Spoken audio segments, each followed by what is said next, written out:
Bom dia, amada igreja, graça e paz a todos. Amém, glória a Deus.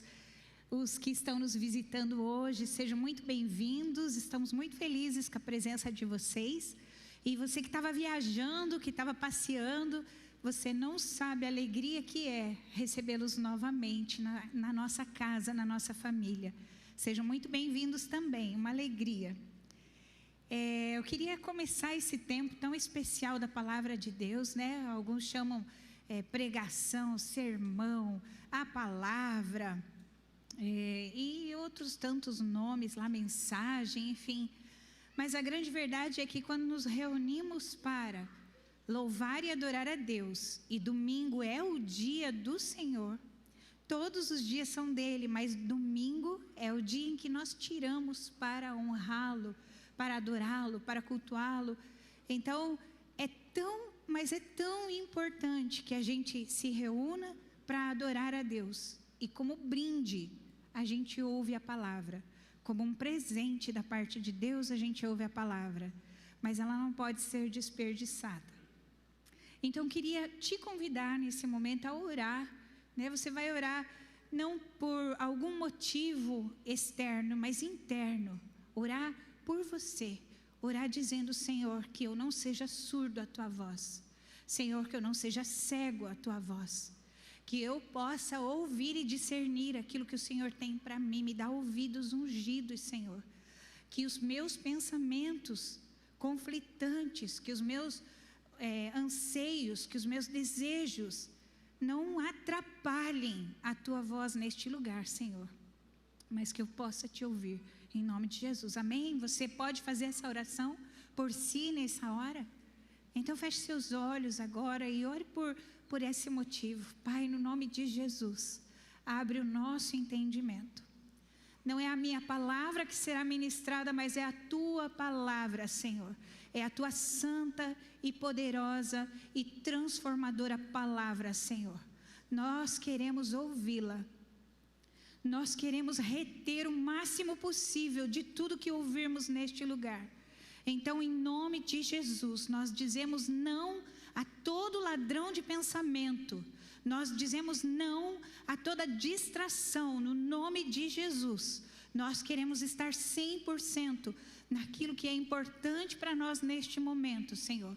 O Senhor nos deu a alegria de nos reunir ao redor da tua mesa. E hoje o Senhor vai nos servir da tua palavra, em nome de Jesus. Amém. Amém. Glória a Deus. Queridos, pode abrir sua Bíblia, lá em Efésios, no capítulo 5. E pode deixar sua Bíblia aberta, que a gente vai caminhar alguns versículos aí dentro desta carta que Paulo está endereçando para essa igreja de Éfeso. Eu vou falar um pouquinho mais aí à frente. Mas é muito importante que você entenda o contexto de tudo que está acontecendo aqui. Paulo está como um ótimo pastor, como um bom pastor, instruindo a igreja que ele havia fundado. Ele está lapidando essa igreja, ele está trazendo instruções verdadeiras. E essa carta em especial, ela pode nos trazer, na verdade, ela é um fundamento para aquilo que a gente chama de igreja, de relacionamento de igreja.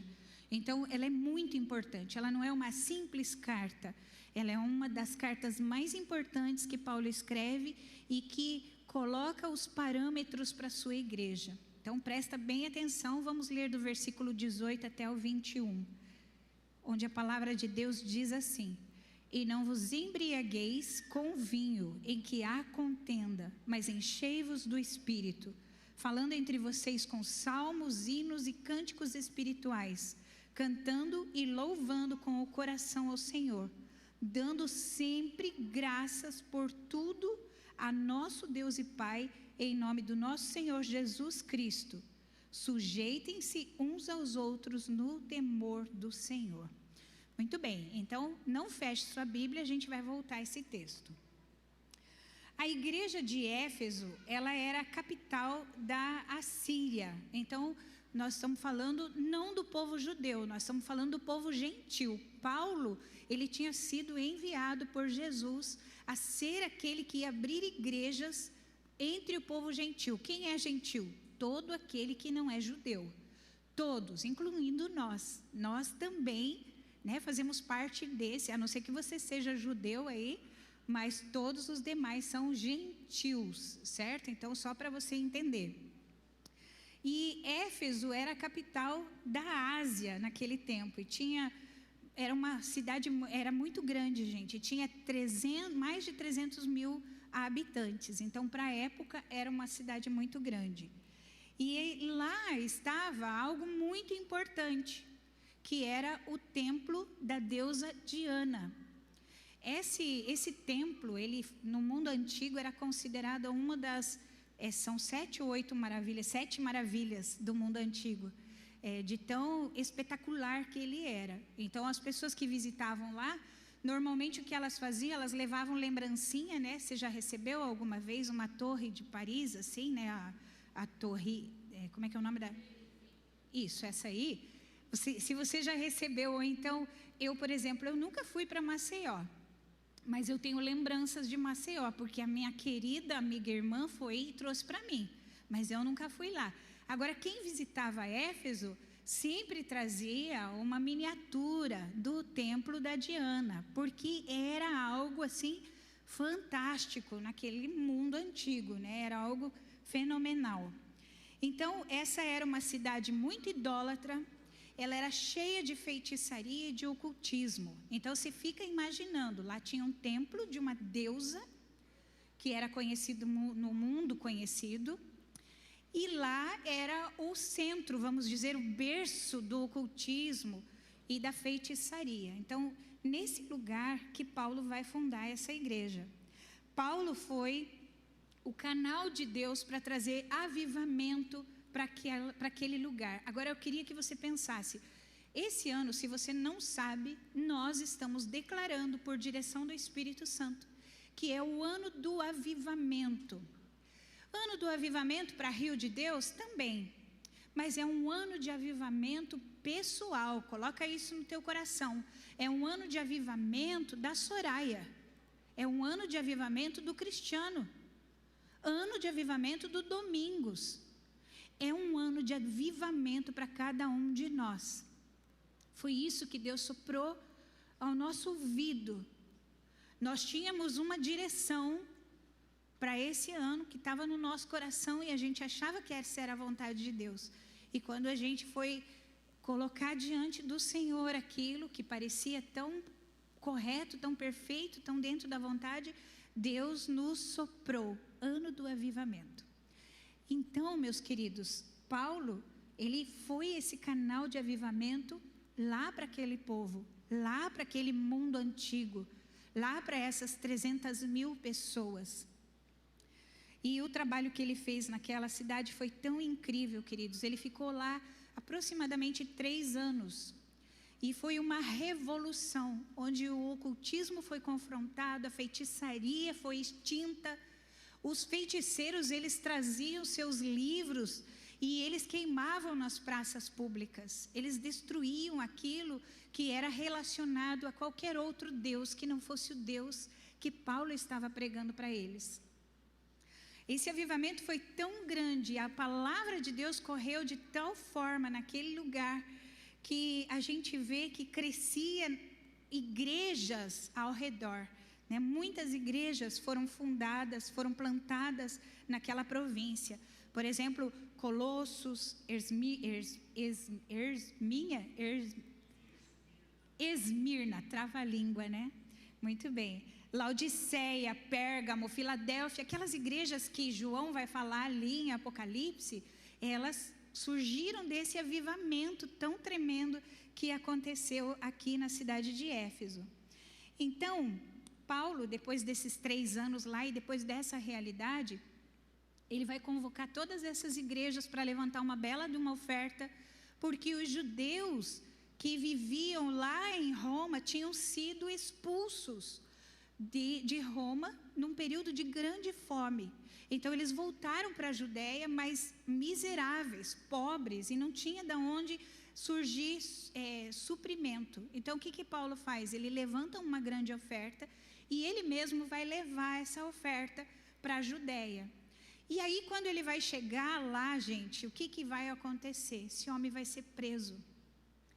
E para encurtar a história, ele vai ser levado para Roma, onde ele vai diante do imperador se defender e pregar o evangelho. É lá que ele vai morrer.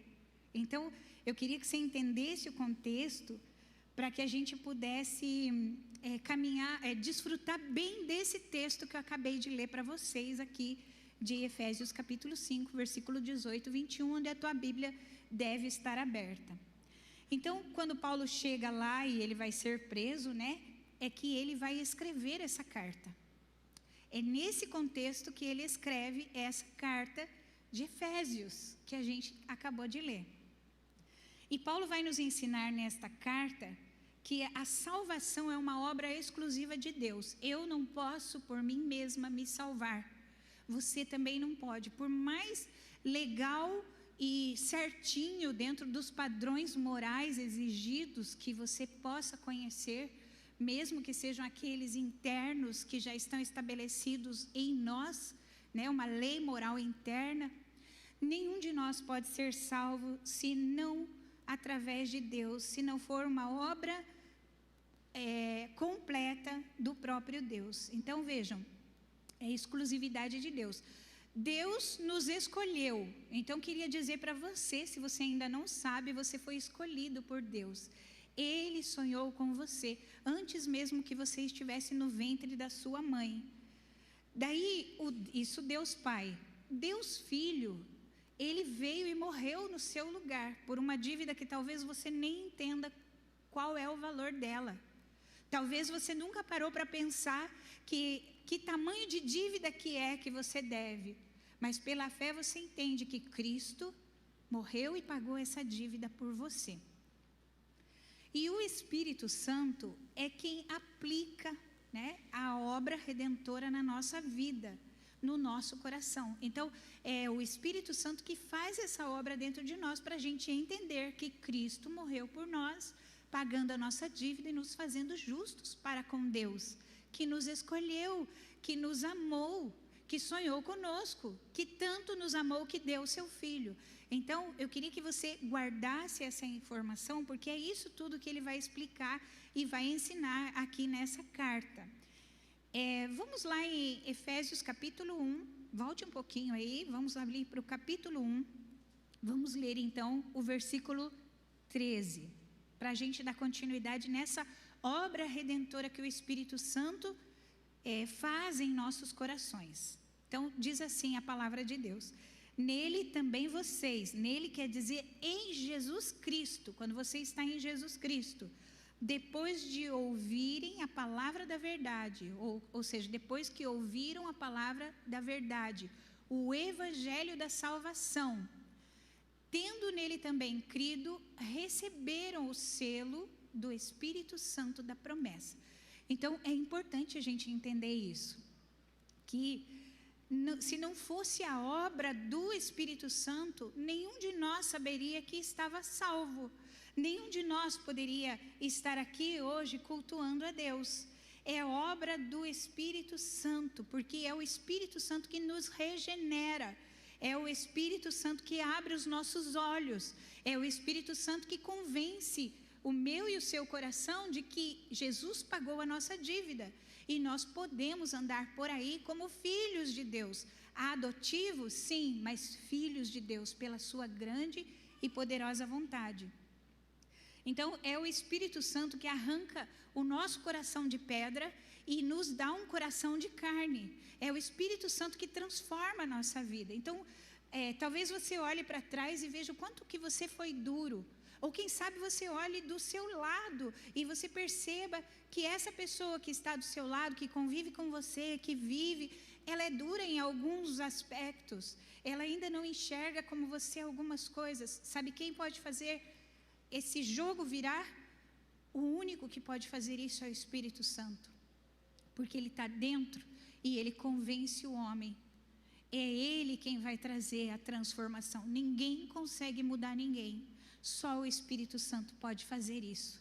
Amém, meus queridos? Estão entendendo? Muito bem. Então, é o Espírito Santo quem nos sela para a salvação. E eu quero que você guarde isso muito bem.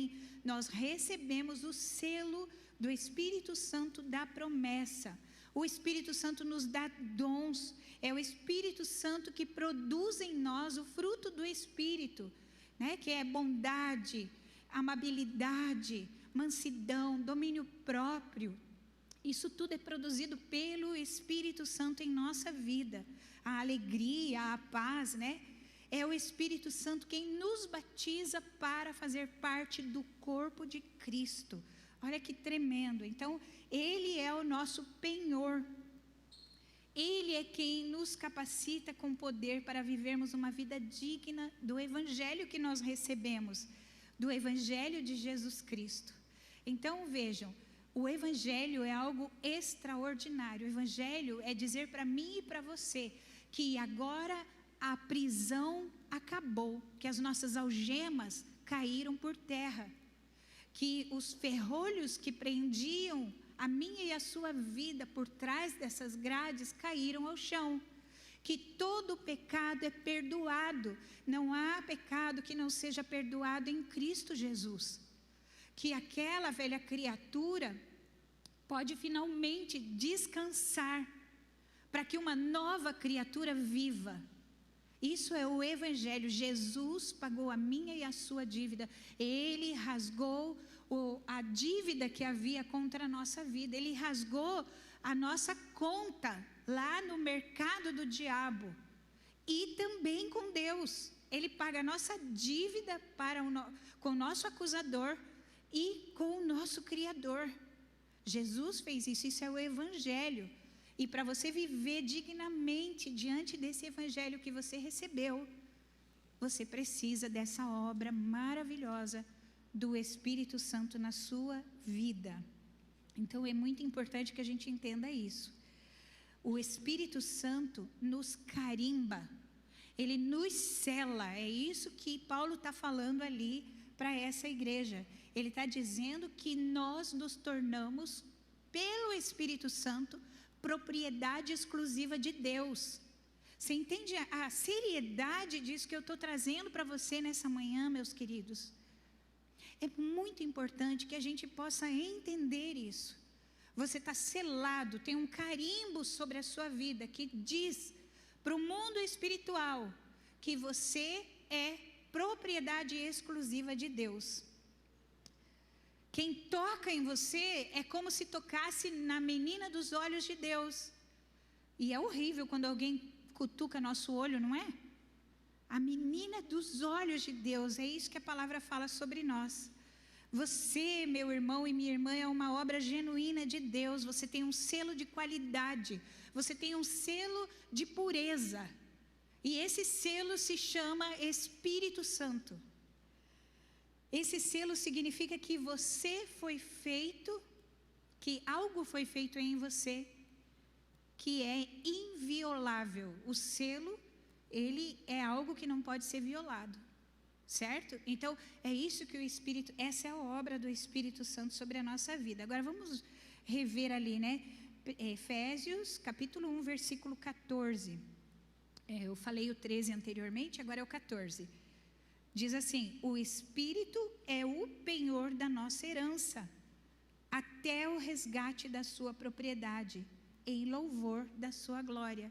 Quer dizer, esse selo está na minha vida, está na sua vida, meu querido, até o momento em que Jesus vier para tomar posse da minha e da sua vida, para definitivamente nós podermos participar deste reino que já está entre nós, mas que virá com poder e toda glória, que virá em plenitude com Jesus Cristo.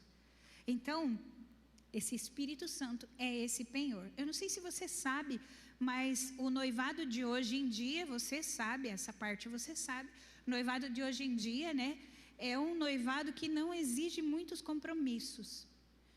Muitas pessoas vão lá, compram uma aliança de prata, enfia no dedo da pessoa que está gostando, que ficou, enfim, e não tem respeito muitas vezes, né? Claro que tem suas exceções, né? Nós temos aqui um casal de noivos que inclusive daqui 11 meses estarão entrando em aliança de casamento. E isso muito nos alegra, porque eles fazem parte do corpo de Cristo. Mas o noivado aí fora é levado na brincadeira, o relacionamento em si é levado na brincadeira. Mas não era assim quando Paulo escreveu essa carta. Quando Paulo escreve isso, ele está se referindo a um penhor como o de uma aliança de noivado que era feito. Existia um contrato de casamento. Quando você olha lá o anjo anunciando a Maria que Jesus ia ser gerado no ventre dela, ela era noiva de José. E ela não podia se divorciar dele, embora eles não coabitassem, eles não moravam na mesma casa, mas era tão sério o noivado que já era um casamento. Só não existia contato físico, mas eles já eram casados. Então, e é sobre isso que Paulo está falando quando ele usa essa palavra de penhor. Não era sobre as brincadeiras que a gente vê hoje. Então, vejam, o noivo, ele ia lá construir a casa, providenciar tudo que era necessário para a vida de casado. E o que Paulo está dizendo é que o nosso noivo não vai deixar nada inacabado também. Tem uma obra que está sendo construída na minha vida e na sua vida, e talvez você diga assim: eu não tenho o Espírito Santo, porque eu peco. E eu vou dizer para você, pasme, querido, eu também peco. Eu odeio isso.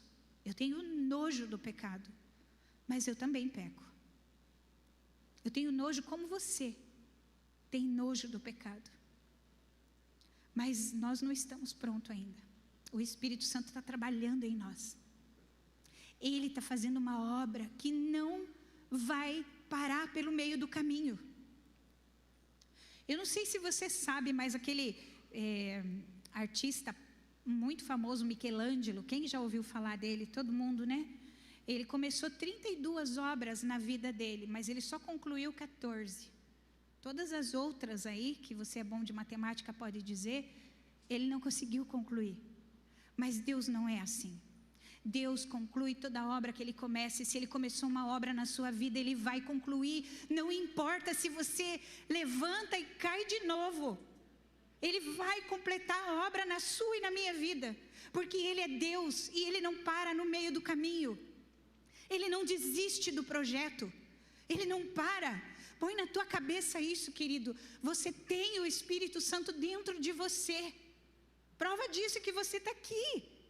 Prova disso é que quando você peca não é gostoso. É horrível. É triste. Depois daquele momento de prazer do pecado, vem uma tristeza tão grande. Uma vergonha tão grande. Uma decepção tão grande. Deus vai completar a obra, não se preocupe com isso. Ele não precisa de ajuda para completar a obra dele. Ele vai completar a obra que começou na sua vida. Ele vai completar. Ele é fiel. Ele prometeu. Tem um selo na sua vida. Tem um penhor que foi colocado em você. Tudo que Ele começou em você, Ele vai concluir. Deus não desiste. Ele não vai deixar para lá simplesmente.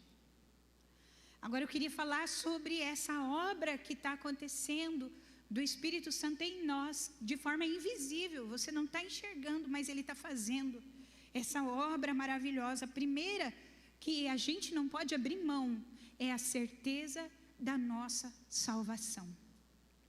Se você recebeu Jesus, você tem o selo. Você leu comigo agora mesmo. E o Espírito Santo, ele diz lá no versículo 13. Nele também vocês, em Jesus, depois que vocês ouviram a palavra da verdade, o evangelho da salvação, e vocês entregaram a vida para Ele, entregaram sua vida para Jesus, vocês receberam o selo do Espírito Santo. E Deus diz que Ele não dá o seu Espírito por medida. O Espírito Santo vem plenamente sobre a minha vida e a sua vida quando a gente recebe Jesus. Não é mais sobre esse que sabe mais e menos sobre aquele que sabe menos, mais sobre aquele que peca menos e menos sobre aquele que peca mais. Não é assim. O Espírito Santo não nos é dado por medida, ele é nos dado plenamente, está dentro de nós. Então é importante que a gente entenda que essa salvação, a nossa salvação está garantida em Cristo, não nas nossas obras, mas está garantida em Cristo. Nós, como nós vimos, não estamos prontos, mas estamos sendo trabalhados por Deus, enquanto somos salvos pela perfeição do sacrifício de Cristo. O sacrifício de Cristo é perfeitamente suficiente para me salvar. Perfeitamente suficiente para salvar você. Não importam os seus questionamentos, as suas dúvidas. Importa que a obra é perfeita. Não se trata de você, se trata dele. Se trata de Jesus. O que ele fez é perfeito e suficiente para nos salvar. Agora, se você guarda isso, que essa é a obra que o Espírito Santo faz na nossa vida, abra comigo Efésios no capítulo 3, versículo 16 e versículo 17. E vamos ler o que Paulo continua ensinando ali. Peço a Deus que, segundo a riqueza da sua glória, conceda a vocês que sejam fortalecidos com poder. Diga comigo, poder. Muito bem. Mediante o seu Espírito, no íntimo de cada um. Assim, pela fé, que Cristo habite no coração de vocês, estando vocês enraizados e alicerçados em amor. Então, eu queria destacar desse versículo grande aí, uma palavra: revestidos de poder. Guarda isso, querido. Essa é a obra que o Espírito Santo faz em nossa vida. Primeiro, nos dando a certeza da nossa salvação. E em seguida, nos revestindo de poder. É isso aí. Essa é a outra obra que o Espírito Santo está realizando em nós. Eu preciso de poder. Sabe por que eu preciso de poder? Porque eu sou fraca. Eu preciso de poder na minha vida emocional. Eu preciso do poder do Espírito Santo na minha vida moral. Eu preciso de poder do Espírito Santo para os meus relacionamentos. Porque eu sou fraca moralmente, eu sou fraca fisicamente, eu sou fraca emocionalmente, e a minha segurança está em ser revestida do poder do Espírito Santo. Se eu me apoiar em tudo que eu acho que eu sou e eu tenho, eu vou naufragar. Eu não posso me apoiar nisso, porque isso é fraco. Eu preciso me apoiar no poder que me reveste, no poder que vem por cima, no poder que me envolve, no poder que me enche, me deixa plena. Então, é importante a gente entender isso. Certeza da minha salvação, revestida de poder, essa obra que o Espírito Santo faz em nossa vida, né? Por mim mesmo eu vou perecer. Por mim mesmo eu vou perecer e você também vai. Você também não sai daqui por si mesmo. Agora, Deus, Ele concede essa estrutura. Ele nos fez, Ele sabe que nós somos pó. Ele sabe que a gente é fraco. Ele sabe que na nossa força não tem força nenhuma. Ele conhece a nossa natureza, gente. Ele sabe, não adianta a gente mentir, não adianta a gente querer enganar. Aquele que nos fez é capaz de dizer do que fomos feitos. Ele sabe exatamente qual é a matéria-prima que Ele usou para nós. Então, o Espírito Santo nos é dado para nos dar o poder que nos falta, que não temos. Ele nos dá poder para pregar, Ele nos dá poder para perdoar, Ele nos dá poder para abrir os olhos e ver o mundo todo como um campo missionário, todas as pessoas como uma possibilidade de alguém que vai se render a Cristo, que vai dobrar os seus joelhos e declarar que Ele é o único e suficiente Salvador. Não há caso perdido, não há ninguém que nasceu para destruição. O nosso Deus fez tudo com propósito, todos com um propósito. Então, é isso que o poder do Espírito Santo, quando vem sobre nós, quando somos revestidos, nós entendemos, somos salvos e temos poder. Pode ser que você não use esse poder, pode ser que você pensa que não usa, mas você só está aqui por causa desse poder. Você pensa que não usa, mas você só consegue abrir sua Bíblia por causa desse poder. Você pensa que não usa, mas você só consegue chorar pela dor de uma outra pessoa por causa desse poder que você foi revestido. Então esse poder existe e está dentro de você, está dentro de mim. Ele existe, é incontestável. A evidência do Espírito Santo é se Jesus é Senhor da sua vida. Essa é a evidência. É isso que nós cremos. Quando você recebe Jesus como Senhor e Salvador, o Espírito Santo está dentro de você. Ah, mas é que eu não faço isso, não faço aquilo outro. Pois é, você não faz. Mas o Espírito Santo está apontando para Cristo. Você sabia que o Espírito Santo, ele não traz a luz para si mesmo. Ele é como um holofote. Ele ilumina Deus, ele ilumina Jesus. Esse é o trabalho dele para nós. Você nem vê o holofote, não é mesmo? Mas ele está apontando e deixando em destaque aquilo que ele quer. Então, vejam, esse holofote, né? Não sei se é esse o nome, mas está apontando para mim. Então você consegue me ver perfeitamente. A mesma coisa é o Espírito Santo, ele está apontando para Jesus. E tudo que de Jesus se vê na minha e na sua vida é a obra do Espírito Santo. É Ele quem está fazendo em nós. Então, guarda isso no seu coração.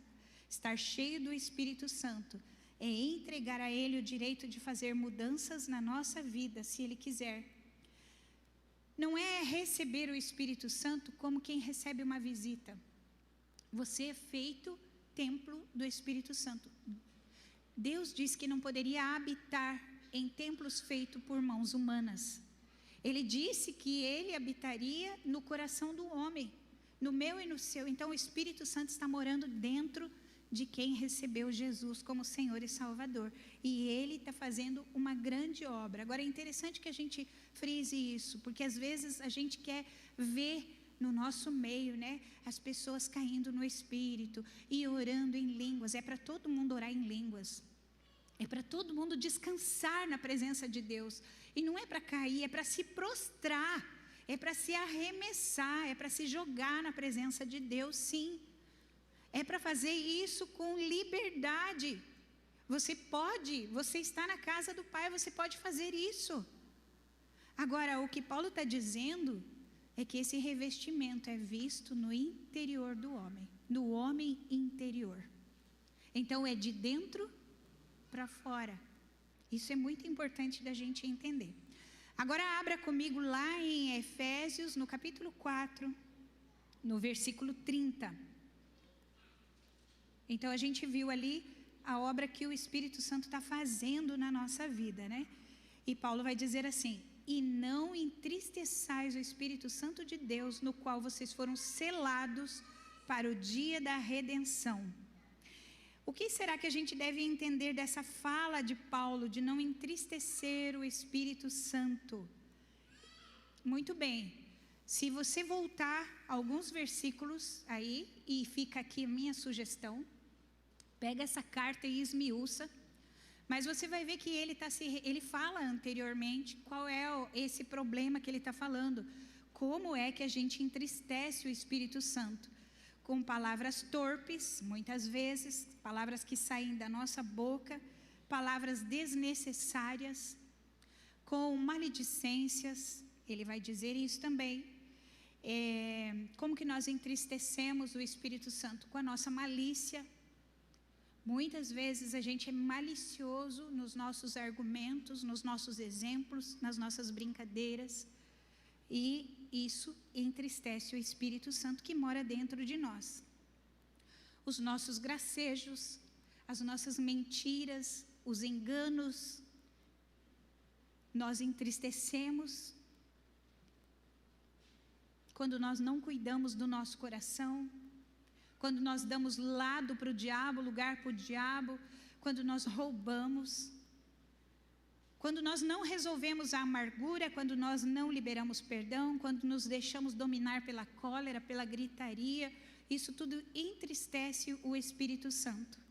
Do mesmo modo que nós nos sentimos entristecidos muitas vezes com pessoas que nos desprezam a nossa presença, não reconhecem o nosso amor, o Espírito Santo, e muito mais, isso é um exemplo até pequeno diante do que eu poderia usar, mas o Espírito Santo se entristece. E eu queria que você pensasse assim, aqui é a igreja, né? E aqui tem muita coisa que a gente faz com liberdade. Quando fala de liberdade, é que você pode, tudo isso que eu disse. Você pode ficar de pé, pode sentar no chão, se você quiser pode ficar descalço, mas tem coisas que você não faz na casa de Deus, sim ou não? Pois é, tem coisas que você não vai fazer aqui. E é esse mesmo conceito que você precisa usar para si mesmo. Porque aqui, embora seja a casa de Deus onde nos reunimos, não é a habitação de Deus. A habitação de Deus, põe a mão assim no seu coração, é dentro de você. Então, se tem coisas que você não faz aqui na igreja, porque é a igreja, não faça no seu quarto, não faça na sua vida, porque você é o templo do Espírito Santo. Ele mora no santo dos santos do seu coração. Você é o santo dos santos de Deus. O Espírito Santo está dentro de você, meu irmão, minha irmã. Não esqueça disso. Não esqueça disso. A mesma honra que você dá a este lugar, a este local, e muito mais você precisa dar a este, bate aí no peito, a este local, a este lugar. É o templo do Espírito Santo, né? Não podemos viver de uma maneira incoerente com o Espírito Santo.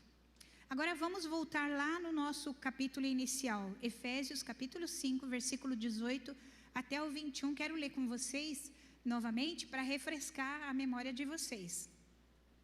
Diz assim a palavra de Deus: e não vos embriagueis com vinho, em que há contenda, mas enchei-vos do Espírito, falando entre vocês com salmos, hinos e cânticos espirituais, cantando e louvando com o coração ao Senhor, dando sempre graça por tudo a nosso Deus e Pai, em nome do nosso Senhor Jesus Cristo.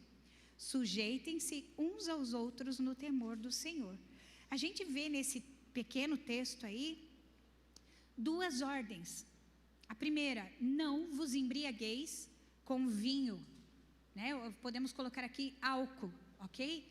Não vos embriagueis com o álcool, porque lógico era a bebida que eles tinham lá, né? Mas hoje nós temos várias, né? Pode um legalista vir e dizer, mas pode tomar então conhaque, porque não está escrito na Bíblia conhaque, pode tomar cerveja, porque não está aí. Não estou falando que pode ou não pode, não é disso, eu estou lendo o que a palavra está dizendo.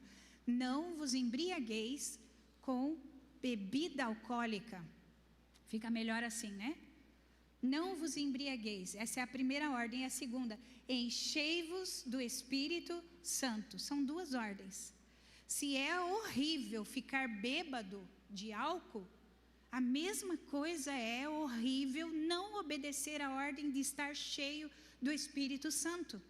Porque trata-se de uma ordem, trata-se de duas ordens: não beber álcool, não se embriagar com álcool e encher-se do Espírito Santo. Então são as duas coisas. Não combina um crente bêbado, vocês concordam? Muito bem. Não combina a embriaguez, né? Da mesma maneira que não combina um crente desobediente que não se enche do Espírito Santo. Isso é igualmente desonroso. Quando você, lá no Antigo Testamento, não. A igreja primitiva, né, os primeiros discípulos ali, os primeiros anos da igreja, não tinha divisão de cristão e cheio do Espírito, porque era como você pensa assim, existe X-Bacon sem bacon? Que delícia, né, que é um X-Bacon.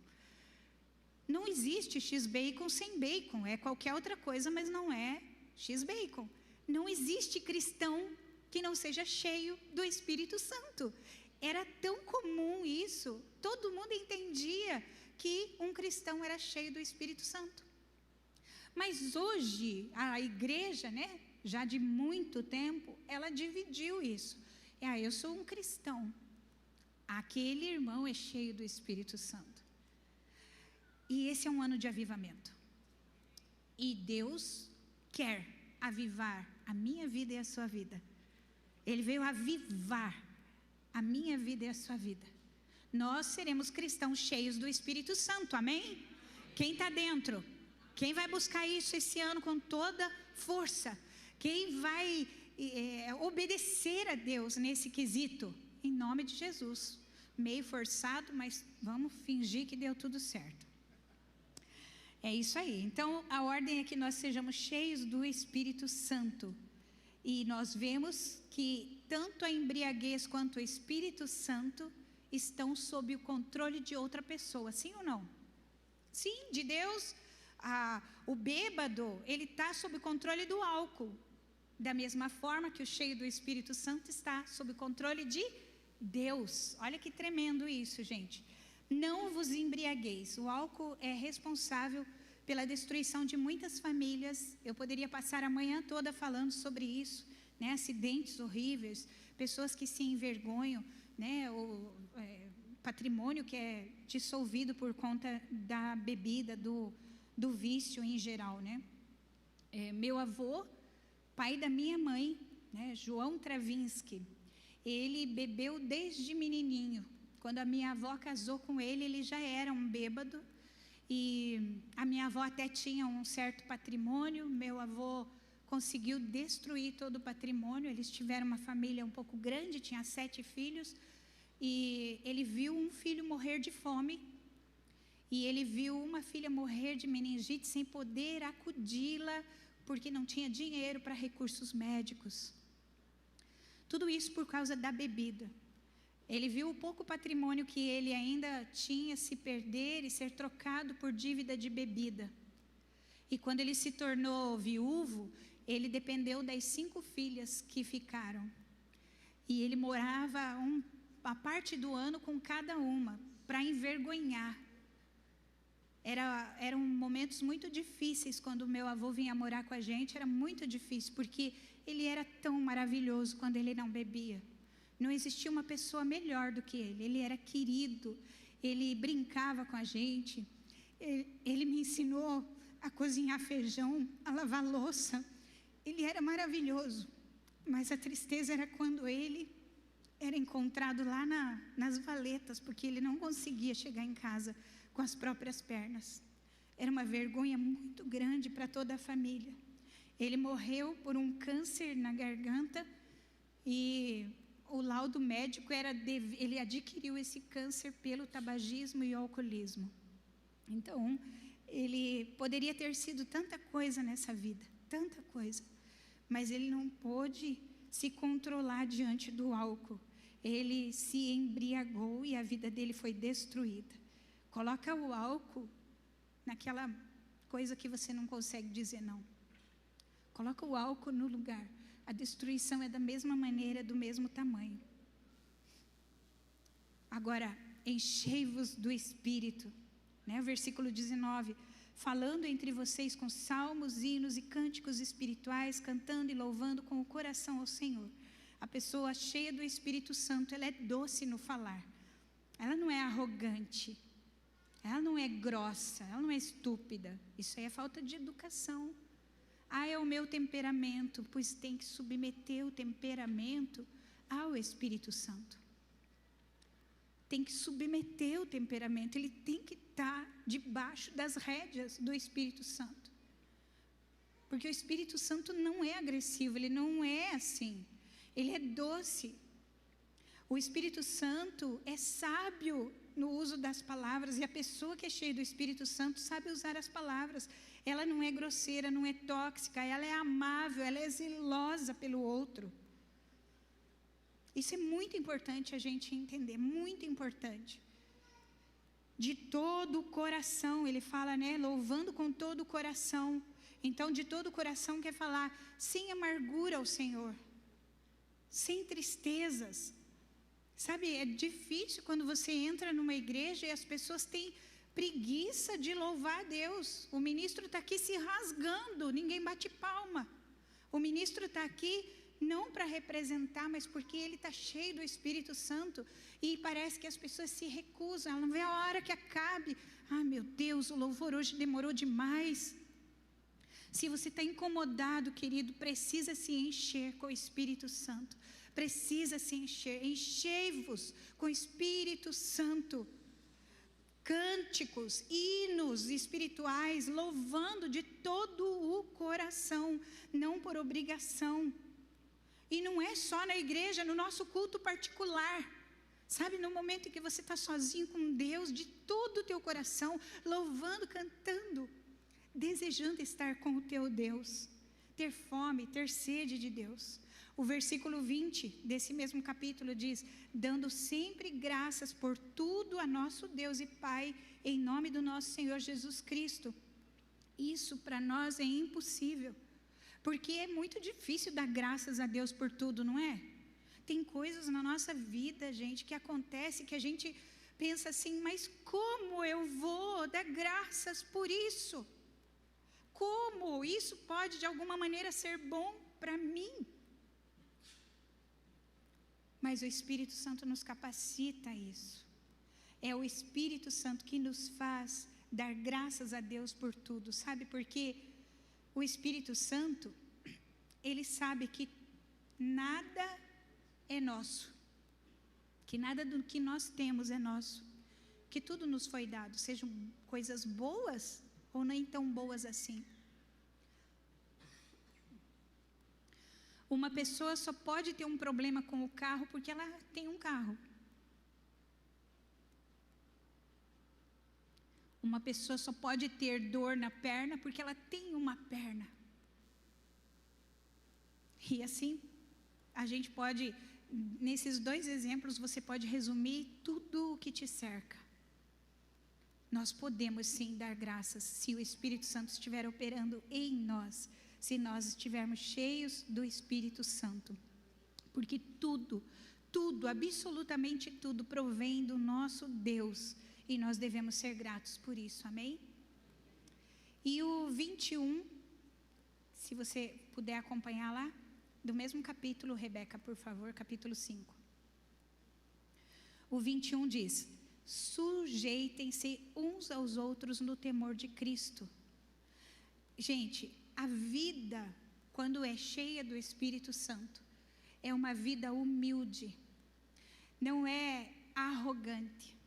No ano passado nós falamos sobre uns aos outros, declaramos, profetizamos, talvez nem tanto daqui, mas na prática, nas nossas orações, no nosso dia a dia, orando por todas as pessoas, na nossa sala de oração. E sabe, a gente precisa entender o que Paulo quer dizer com isso. Uma vida cheia do Espírito Santo é uma vida que é humilde como Jesus.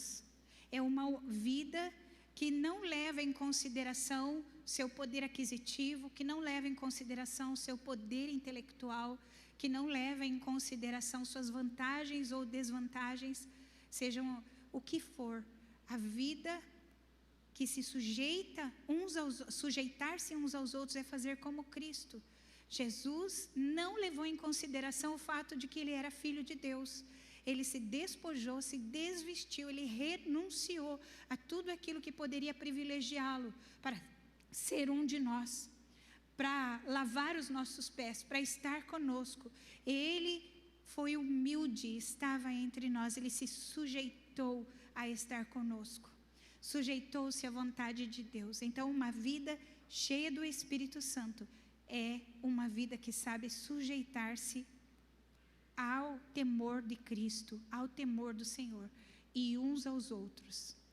Amados, eu poderia seguir falando sobre vários outros exemplos aqui, até mesmo dentro dessa carta, e eu quero realmente te incentivar a fazer a leitura completa dela com esses olhos, com os olhos, né, de alguém que está buscando esse aperfeiçoamento da obra que o Espírito Santo está fazendo na nossa vida. Essa obra que não para, que não termina, né? Essa obra maravilhosa de conclusão. Ele está nos lapidando a sermos como Jesus, parecidos com Jesus. Sermos semelhante àquele que nos salvou, aquele que nos resgatou. Então, eu queria, além de incentivar você a isso, eu queria que você também pensasse sobre por que aqueles discípulos lá no início, né? Você vê João cheio do Espírito Santo, o próprio Jesus cheio do Espírito Santo, os discípulos que onde eles passavam, os sinais iam acontecendo. O João Batista, já falei do João Batista, os diáconos que Atos vai contar para nós, eles eram tão cheios do Espírito Santo. Qual era o diferencial? Mas é que eles receberam mais do Espírito. Não, gente. Eles se submeteram. Eles se submeteram ao Espírito Santo. O Espírito Santo nos é dado sem medida. Você tem tudo do Espírito Santo. Eu tenho tudo do Espírito Santo. Não nos falta nada. O que nos falta, então? Reconhecer. O que nos falta, então? Agir. Nos falta levantar dessa cadeira hoje com essa certeza de que o Espírito Santo está fazendo uma obra em nós e que nós seremos avivados neste ano em nome de Jesus. Em nome de Jesus, em nome de Jesus, o Espírito Santo vai fazer essa obra na nossa vida, em nome de Jesus, meu querido. Você crê nisso? Você recebe essa palavra no seu coração? Amém? Então eu vou te convidar a ficar de pé onde você está. E eu quero que você assuma um compromisso a partir desta palavra. Um compromisso de não viver mais como alguém que não é salvo, de não viver mais como alguém que não conhece o Espírito Santo, de nunca mais dizer que você não tem o Espírito Santo. Você tem. O Espírito Santo está em você. O Espírito Santo vive em você. Assuma o compromisso de usar esse poder que foi colocado em você, para você viver uma vida física, emocional, moralmente santa diante de Deus. É o poder do Espírito Santo que nos possibilita sermos santos, como Deus deseja que sejamos santos. Sejam santos, porque o vosso Pai é santo. Sejam santos, porque o vosso Pai é santo. Sejam santos, porque sem santidade ninguém verá a Deus. Essa é a nossa participação, gente. Essa é a nossa participação. Todo o poder nos foi dado. Lembram, Jesus recebeu todo o poder, ele diz isso.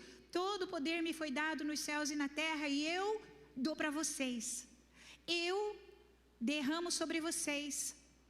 Fiquem ali em Jerusalém, eu vou revestir vocês de poder. Não façam nada até que o Espírito Santo venha sobre vocês. Não façam nada no poder de vocês. Não façam nada no entendimento de vocês. Não façam nada na força de vocês. Busquem o Espírito Santo. Caminhe com o Espírito Santo. Fale com o Espírito Santo todos os dias. Acorde pela manhã e olhe no espelho e diga: Espírito Santo que mora em mim, vamos lá vencer esse mundo. Vamos lá derrotar Satanás. Vamos lá falar do Evangelho que me foi pregado. Vamos lá falar do Cristo que vai voltar e vai reinar entre nós. Vamos lá, Espírito Santo. Vamos lá, Espírito Santo. Todo poder está em mim, em nome de Jesus, porque você vive em mim, em nome de Jesus. Querido, nós podemos ser avivado agora mesmo. Você pode sair daqui transformado. Feche seus olhos, vamos cantar essa canção e depois vamos orar.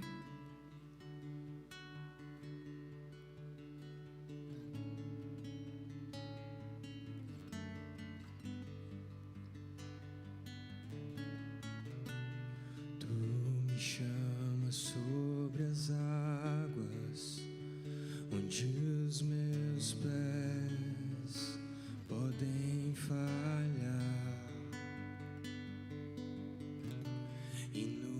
mistério eu te encontro, no mais profundo minha fé está, e ao teu nome eu clamarei, e sobre as ondas olharei. Se o mar se agitar, somente a ti descansa, pois eu sou teu e tu és meu.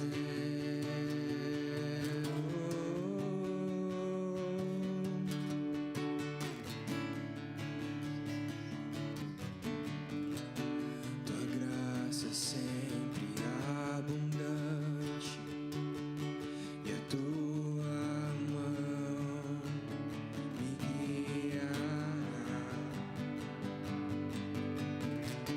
Onde sou falho, o medo cerca-me, nunca falhou e não falhará.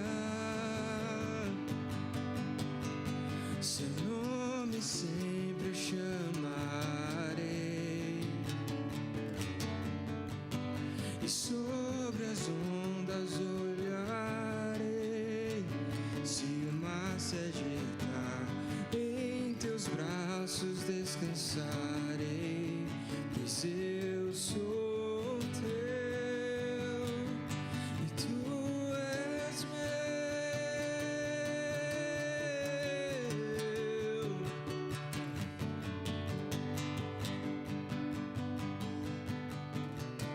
Santo Espírito me leva a confiar, em tuas águas quero andar, onde quer que tu, mais profundo do que eu possa imaginar, minha fé firmada está no oceano da tua graça. Santo Espírito me leva a confiar, em tuas águas quero andar, onde quer que tu me chames, mais profundo do que eu possa imaginar, minha fé firmada está no oceano da tua graça. Aleluia, Jesus. A nossa fé precisa estar firmada nesse oceano que é loucura, porque parece que não é sólido, mas é a graça do Senhor, em nome de Jesus. Saia deste lugar fortalecido, crendo que você tem um Rei, um Deus vivendo dentro de você, que não há lugar mais sagrado em toda a terra, maior do que você, que carrega o Espírito Santo. Aleluia, Jesus, aleluia. Pai, no nome de Jesus, nesta manhã, tua palavra foi entregue conforme a tua vontade, e nós te louvamos por ela. Senhor, que ela seja o nosso norte, que ela nos direcione a partir deste dia, que tudo aquilo que nos cercava e nos amarrava e nos impedia de avançar hoje, caia por terra pelo poder do Teu Espírito Santo. Nós deixamos neste altar, nós derramamos neste lugar, nós renunciamos e abrimos mão e saímos deste lugar libertos, Deus, para a glória do Teu nome, em nome do Senhor Jesus. Amém, Senhor, amém. Você pode aplaudir o Senhor? Aplauda com toda a sua força. Aleluia, Jesus. Aleluia, o teu nome. Santo nome, santo, santo, santo. Oh, poderoso Espírito Santo. Aleluia. Seja amigo do Espírito Santo, amém? Ele não te deixa órfão. Ele é tua companhia, é teu consolador. Ninguém pode dizer que está sozinho, porque Ele está junto, o tempo todo junto com você. Ninguém mais fica sozinho em nenhum momento. Não importa o que você está fazendo, Ele está em você, para a glória de Deus Pai. Aleluia. Coloque suas mãos na posição de receber. Pai, no nome de Jesus, abençoa a semana dos meus irmãos. Libera sobre eles aquilo que eles precisam e que está de acordo com a Tua vontade, Senhor. Que eles não se desesperem diante das dificuldades, mas ouçam a Sua voz por trás, pelos lados, pela frente. Que ela seja nítida, que o Senhor direcione-os, que o Senhor fale a cada um deles. Sem precisar de intérprete, fale ao coração deles, ó Deus, de dentro para fora. Livra meus irmãos do mal, livra, Deus, das emboscadas de Satanás, livra do laço do passarinheiro, Pai, em nome de Jesus. Livra a tua igreja do acidente, livra a tua igreja do roubo, livra a tua igreja da catástrofe, em nome de Jesus.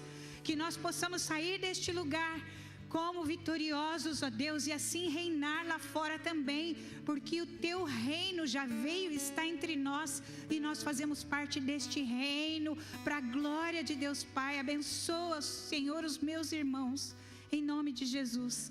Que a graça do nosso Senhor Jesus Cristo, o amor de Deus o Pai, e a comunhão, e a direção, e o amor, e o consolo, e o conforto do Espírito Santo seja sobre cada um de nós, em nome de Jesus. Amém. Aleluia, Jesus. Aleluia. Oh, querido, abraça quem está do seu lado, profetiza uma bênção sobre ele, deixa o Espírito Santo te usar, declara uma graça, uma bênção, uma vitória sobre essa pessoa.